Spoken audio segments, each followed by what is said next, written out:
Welcome to this presentation on student learning objectives for the Teacher Incentive Allotment. Thank you for coming. Our agenda will be to go over the objectives, discuss the current framing on SLOs, discuss adjusting the framing for TIA, as well as TIA tips for SLOs. We're going to highlight all three of the SLO phases and look at some full readiness and case studies and end with some upcoming resources.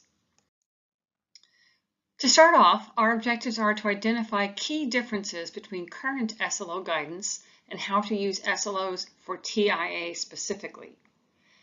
Next, identify key next steps districts can take to modify their current SLO practices in order to align better with TIA.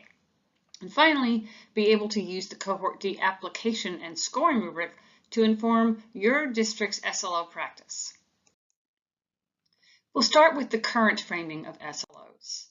Current guidance on SLOs includes three basic phases. Phase 1 is creating an SLO. This is at the beginning of the year. Phase 2 is monitoring progress throughout the year. And Phase 3 is evaluating student success at the end of the year. In Phase 1, the SLO skill statement is created, which needs to be based on a foundational skill of the course. There's an initial skill profile created, as well as a targeted skill profile, which is about the end of year skill levels, and finally setting learning targets for students.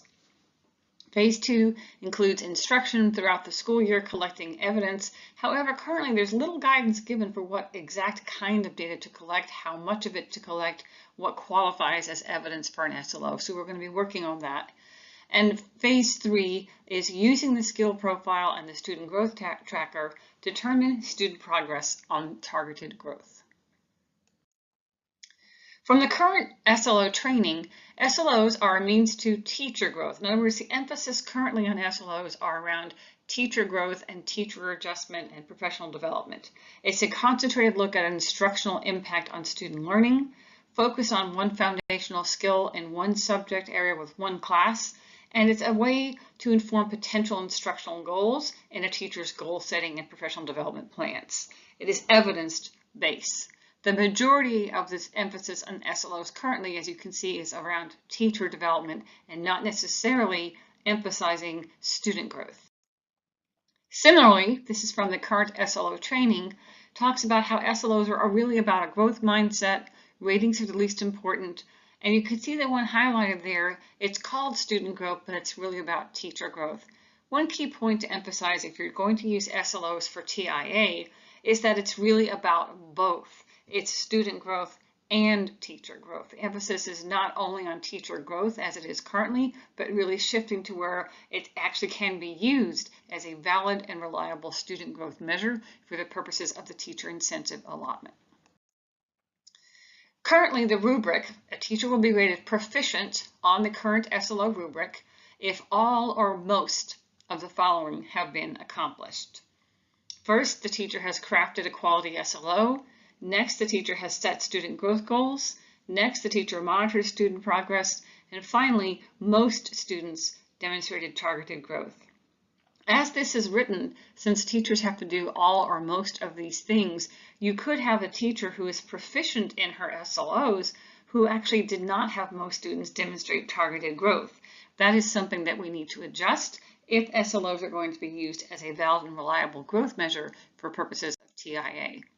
In other words, currently the framing is as a teacher-directed tool primarily, not framed currently as a valid and reliable measure of student growth. And it's mostly about procedural compliance. Did the teacher have a statement? Did the teacher collect the evidence? As opposed to the quality of and the percentage of students who met or exceeded growth. The core idea is we need to adjust the framing of SLO if they're going to be used as a valid and reliable student growth measure. So now we're going to talk about how exactly do we adjust the framing. First of all, the original guidance, the current guidance is strong. It should be used as a baseline if a district really wants to use SLOs for the purposes of TIA. We do need to highlight some essential components. Also use a TIA tips for SLOs, which is a new document that you can find on texasslo.org. It gives specific tips for how to use SLOs if you're using it for TIA. And we're also going to be retraining train the trainers for SLOs coming in late February so that we can get ESCs out helping districts with how do we make sure that we're using SLOs in a way that's even more strongly aligned with the Texas Teacher Incentive Allotment. I wanted to take a moment to point out again the website, texasslo.org. Many districts were using SLOs before TIA existed and have been using it, different districts doing it in different ways. For the purposes of TIA, we are asking that the district's SLO process align to texasslo.org. So if you have a moment, I highly recommend checking out this site as well as the TIA tips for SLOs, which are also as a resource on this site. We're going to go through each of the 3 phases of student learning objectives. Phase 1 has 5 key parts: creating a skill statement, creating an initial skill profile, matching current students to the initial skill profile, creating a targeted skill profile, and setting expected growth targets for each student. We're going to take these one by one. First, we have creating a skill statement. The skill statement for an SLO should emphasize a priority of content. It needs to be aligned to the standards for the course and reinforce foundational skills. It also is important to have a rationale for why a teacher decided to select a specific content for the SLO and how it ties back to truly being a foundational skill of that course. And the SLO needs to have a representative group of students that the SLO covers. For example, if a teacher teaches several classes with a variety of students from a variety of skill levels, say a high school teacher who has 5 different classes a day, and one of them is, say, an advanced class with honor students, that one class would not be representative of that teacher's overall student body. So it was important to make sure that that teacher's SLO includes a representative group of her overall students that she teaches. Next, we have creating an initial skill profile. The initial skill profile is a skill progression rubric. It describes different levels of student proficiency with respect to whichever foundational skill the SLO happens to be about. It starts with what does a typical student know, what can that typical student do when they walk in the door at the beginning of the year? What do they already know and what can they already do with respect to the selected skill for the SLO? The next step would be to match students up to this initial skill profile. So where are my students in relation to this skill statement? The idea is that you use multiple sources of evidence to determine each student's entering skill level on the initial skill profile, using current and historical data. So in other words, this is an idea of how prepared are students when they walk in the door using multiple data sources. What do they already know? What were their grades like last year? What has their work been like during the first 6 weeks of this school year? What is their attendance like? Maybe there's a pretest involved. Multiple sources of data to determine how prepared are students to learn the content of the course. Here's an example.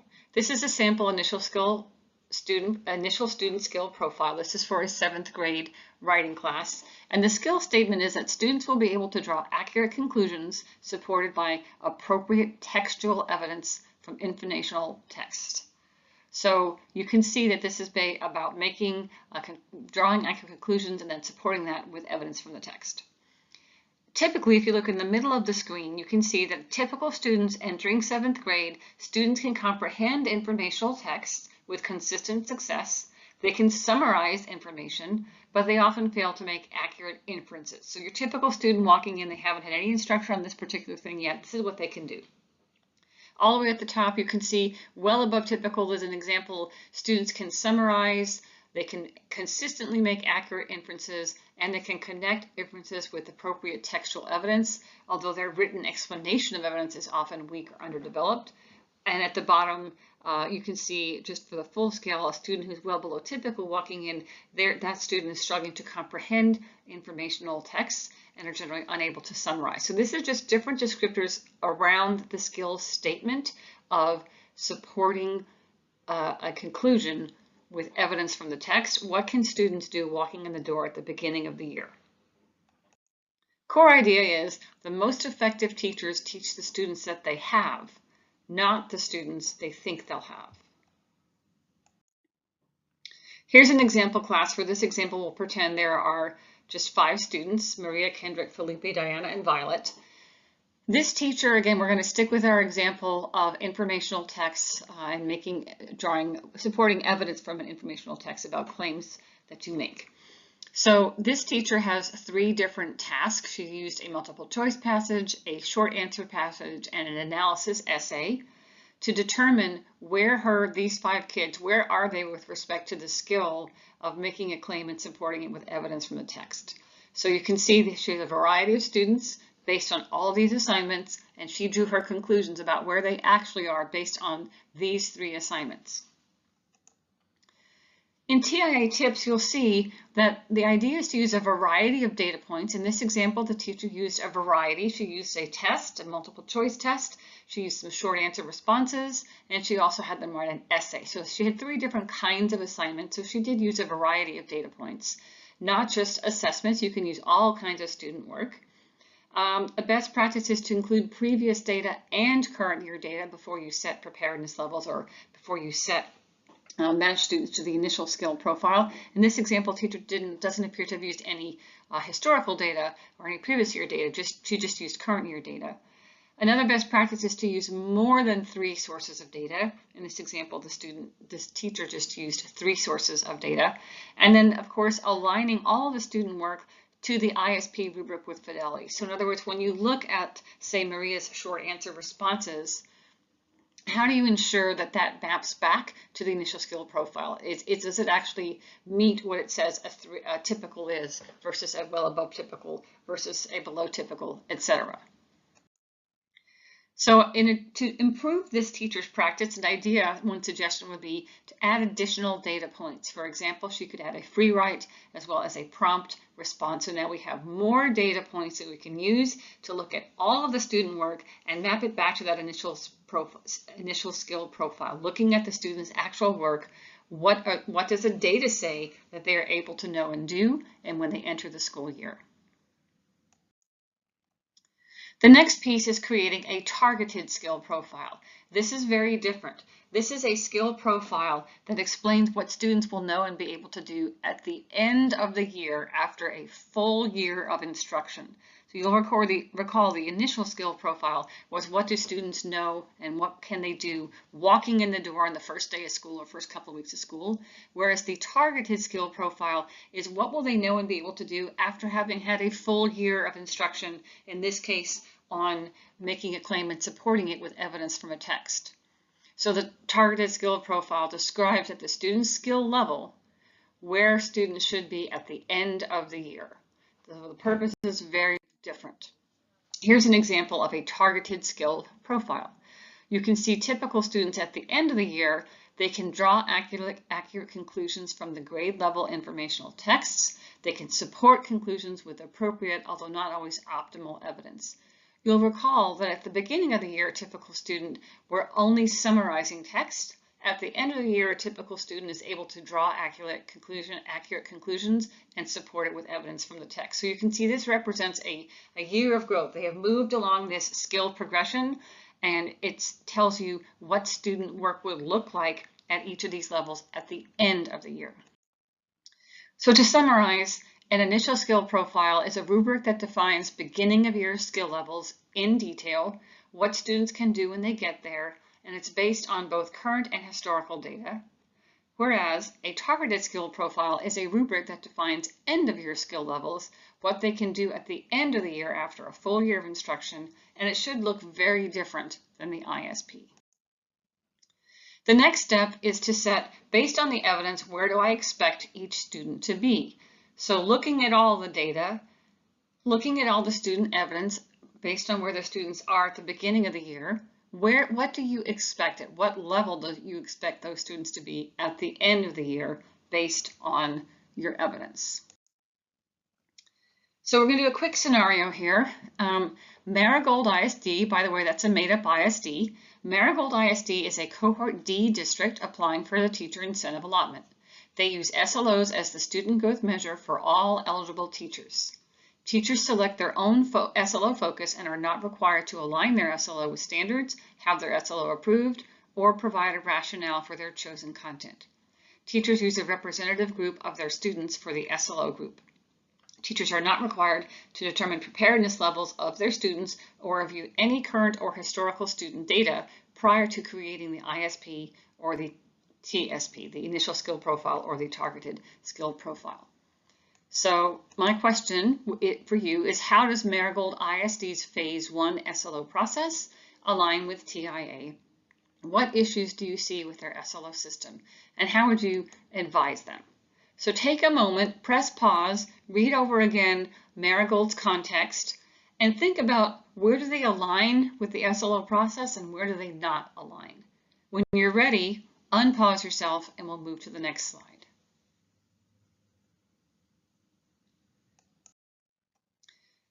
You probably came up with some of these same answers. One best practice that Marigold is using is they do require teachers to use a representative group of students for their SLO. Some issues with their SLO plan for Phase 1 is they are not required to align their skill statement to a foundational skill for the course. They're not required to give a rationale for the focus area that they chose. And teachers do not use multiple data sources to determine preparedness levels of students. Some advice for a district like Marigold would be require that all SLOs must be tied to a foundational skill for the course and that teachers can provide a rationale for their chosen SLO. Require that appraisers approve the SLO and set preparedness levels for each student based on historical and current work. We'll now move on to Phase 2. In Phase 2 of the SLO process, teachers track student work. It's really important to emphasize the need for a robust body of evidence. This is multiple pieces of student work that can be used as evidence to determine did students actually progress and show movement along that skill progression rubric based on their actual work.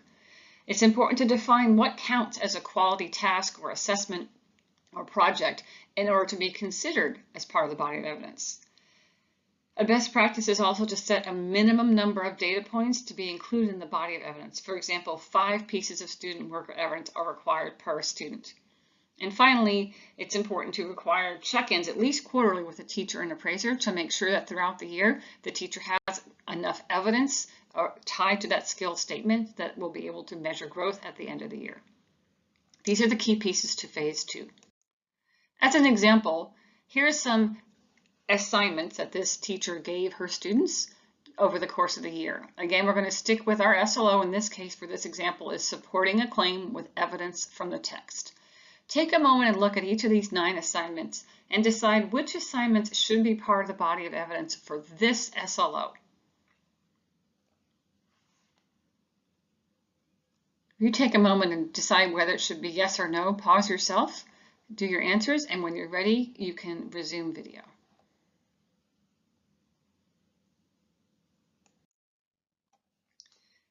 Here are the answers.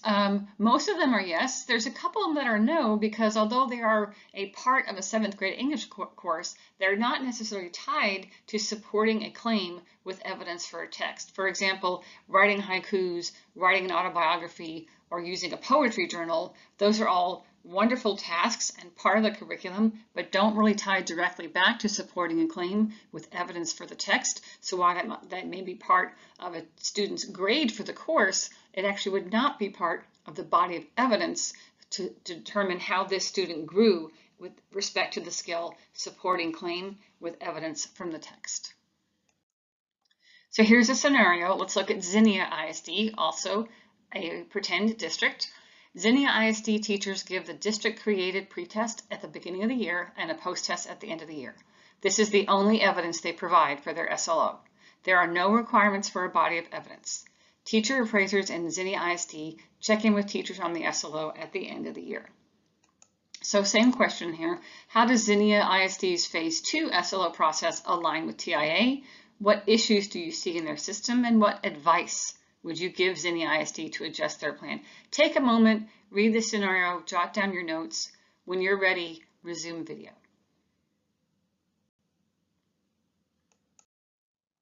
So for Zinnia ISD in Phase 2, they have some issues. First of all, there's no body of evidence required. Secondly, appraisers do not check in with teachers on their SLO throughout the year. They do have an end of year check, so they're doing something well, but they don't check in throughout the year. Advice, first and foremost, require a body of evidence, not just 2 tests. Second, if tests are a part of the body of evidence, which they absolutely can be, ensure that the tests align with the SLO. And then require that appraisers check in with teachers on SLO quarterly. We will now move on to phase 3. Phase 3 is around evaluating student progress at the end of the year. How do you know how your students have progressed with this particular foundational skill of your SLO? It's important here to use the rubric, that targeted skill profile that was created way back in step 1, which details what students know and can do at the end of the year, and then ground that end of year mastery level in the body of evidence for each student. Looking at the body of evidence for each student, to which piece of the rubric of that TSP does their evidence align? Very important to determine growth for each individual student based on their respective body of evidence and how it aligns to the targeted skill profile. Important that at the end of the year, the appraiser reviews the body of evidence and approves the end of year mastery levels that the teacher sets for each student based on their body of evidence. And finally, a best practice is to include SLO evidence review as part of the end of year teacher appraisal conference. So using the body of evidence for each student, to which descriptor in the targeted skill profile does each student's body of evidence most closely align? This is a key question. Looking at the body of evidence and looking at the descriptors, to which descriptor does this body of evidence align the most closely? Sometimes it's difficult to decide between two skills. For example, on the targeted skill profile for this particular SLO, a typical student can draw accurate conclusions from grade level informational text and support conclusions with appropriate, although not always optimal, evidence. Whereas above typical, student can draw conclusions from above grade level text, that's a key difference, and support conclusions with appropriate, although not always optimal, evidence. So they're similar. The difference being, one is the student can draw conclusions from grade level informational texts, whereas the other is the student is able to do that with above grade level informational texts. When in doubt, look at the body of evidence to decide. When the text was above grade level, what did that student's work look like? When the text was at grade level, what did that student's work look like? And always go back to that body of evidence to decide where this student ends up at the end of the year. Here's a scenario of Daisy ISD. Daisy ISD uses a district-created pretest post-test for their SLO. There is no body of evidence, just the pretest and post-test score. The tests are given at any time at the teacher's discretion. Most teachers grade the tests of their own students. Some teachers have students grade each other's tests. So I'm going to ask you to pause and take a minute and decide, how does Daisy ISD's Phase 3 SLO process align with TIA? What issues do you see? What advice would you give them? Take a moment to think about how you would advise Daisy ISD. Pause yourself, and when you're ready, resume video. In this case, issues are Daisy ISD only requires 2 data points. There are no testing protocols or security about the test. Scoring is definitely not reliable and even sketchy at times, having students grade each other's tests. Advice: require appraisers to review and approve student growth determinations based on a body of evidence. And finally, decide whether they want a pretest post-test system or an SLO system. It could be that Daisy ISD doesn't want to do an SLO system. They don't want to create a body of evidence for every student. They want to give a pretest and a post-test, which they absolutely can do. That would just be a pretest post-test system for TIA and not an SLO system. Districts can choose which student growth measure they want to use. If they want to use a pretest post-test system, that's absolutely fine. If they want to use an SLO system, that's fine. If they're using an SLO, however, they have to actually use the SLO process, which involves a body of evidence of student work. It's different. It's another option besides pretest post-test. As a quick side-by-side view, SLOs are based on a foundational skill, one foundational skill for the course, based on a body of evidence of student work that's aligned to that skill. It considers student work from throughout the school year, and there are multiple data points. Whereas a pretest post-test typically is based on a larger scope of material. It's based on how students perform on the test, not necessarily student work. It's a comparison of beginning of year and end of year tests, so they're just those 2 data points. So both are acceptable for TIA. Both can be used with validity and reliability. They're just different. Quick summary here, some questions to ask. For phase 1, what information is being used to inform the creation of the SLO? To what standards is it aligned? And considering all the available data, what growth targets can students be expected to reach using multiple data points? Phase 2, some key questions are what assessments and projects will be used to measure student growth, and to what extent do all these assignments align to the content standards for the course? In phase 3, the key question is to what extent were baseline data, growth targets, and the body of evidence used to determine how that student grew over the course of the year? So now we're going to look at examples from actual applications. These are the questions for the Cohort D application on SLO. So for districts that choose to use student learning objectives as their student growth measure for TIA, these are the questions you will have to answer. All of this, by the way, is on the TIA website. The application is already posted. You can look at these questions at any time. There are 7 of them. I just wanted to point that out. There's also a scoring rubric. I know this is small, but all this is online. So for each of those 7 questions, there's a scoring rubric that you can tell, okay, limited readiness looks like this, partial readiness looks like that, full readiness looks like this, and you can see what do we mean when we say full readiness regarding the validity of administration of an SLO, and so on down the line. So we're going to practice. This is an actual answer from the from an application, and this is from an earlier cohort, and this is a district's answer. And the question is, what are the district-wide requirements for writing a standards-aligned SLO? So what are the requirements for writing a standards-aligned SLO? So take a moment, read this district's answer to the question, and decide if this answer would be full, partial, or limited readiness. So take a moment to read that and decide how you would answer it.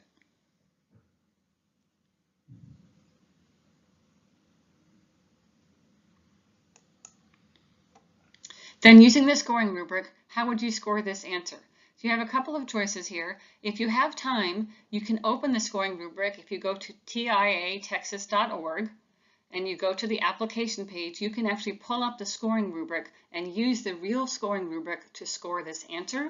So if you want to do that option, please press pause, look at the scoring rubric, and you use the scoring rubric yourself to see how would you score this answer if you were on the scoring team. If you don't have the time to pull up that resource at this time, you can just think about it on your own. Pause for a second, and I'll resume when you're ready. I will go on to the next slide with the answer.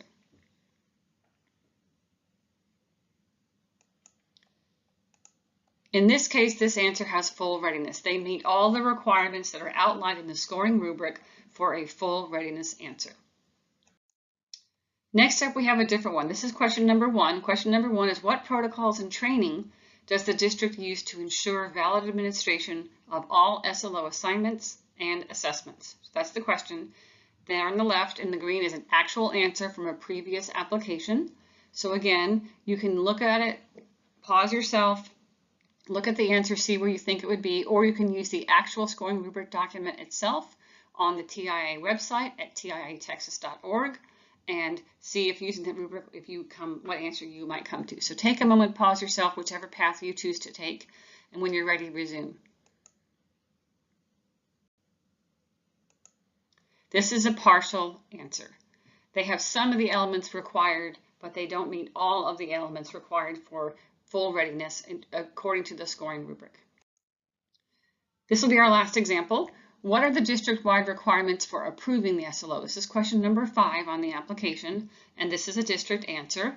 So that a district answered for this particular question, number 5. So again, you can look at it on your own, or you can use a scoring rubric to answer this question. How would you score this particular answer? Full, partial, or limited no readiness? So pause if you want to take the time to look at that scoring rubric and resume when you are ready. In this case, this answer is limited readiness. I wanted to point out that it's not necessarily that this district doesn't have a valid requirements for approving SLOs. It's that in this answer, they didn't provide enough information for the team to be able to score this answer. One can't really tell. It may be that they don't have an accurate process, or maybe that they do, but they just didn't answer the question properly. So it's very important to use the scoring rubric when you get ready to actually answer the questions to see how much information are you going to need to put in there in order to get that full readiness.